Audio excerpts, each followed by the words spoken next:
Selamat pagi Bapak Ibu Saudara-saudari yang terkasih. Salam jumpa dalam kasih Kristus bersama saya Romo Ansel Olasoni dalam renungan harian Selasa tanggal 30 Agustus 2022, pekan biasa ke-22.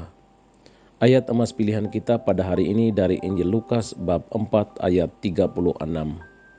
Setelah Yesus mengusir roh jahat, orang-orang berkata tentang Dia, "Alangkah hebatnya perkataan ini.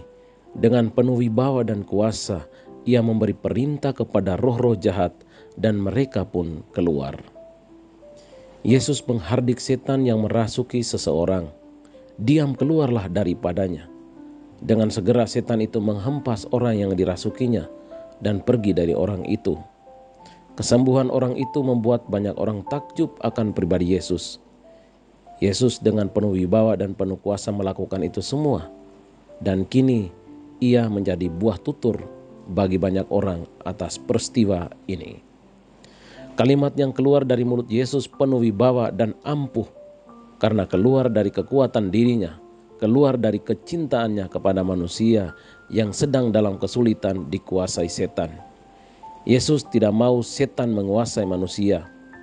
Walaupun setan tahu bahwa Yesus lebih berkuasa, setan mempunyai kesempatan berkata-kata kepada Yesus, "Hai engkau orang Nazaret, apa urusanmu dengan kami?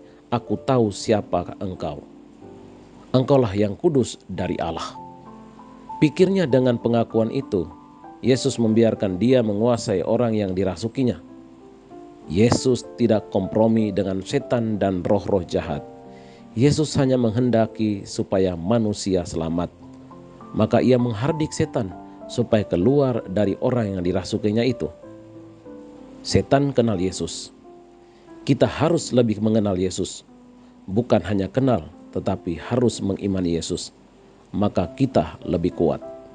Waspadalah, sebab setan atau roh jahat atau iblis sering menggunakan dan meminjam kata-kata yang baik, yang kedengarannya sangat rohani, dan bisa dengan tindakan yang kelihatan menyenangkan untuk menguasai seseorang.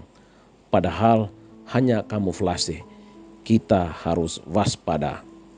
Kita dapat mengusir dan bahkan menghardik setan karena kita mempunyai kekuatan dan kewibawaan dalam iman akan Yesus. Kata-kata kita penuh kekuatan dan berisi. Hal itu terjadi karena iman kita akan Yesus. Bila demikian, maka orang akan mendengarkan dan menghargai kita. Kesetiaan dalam iman akan semakin menambah percaya diri kita untuk mengusir iblis yang sering datang dalam berbagai tampilan dan tutur kata yang menyenangkan, namun membawa kita ke dalam dosa. Bacalah Injil hari ini, temukan ayat emasmu dan sharingkan kepada sesamamu.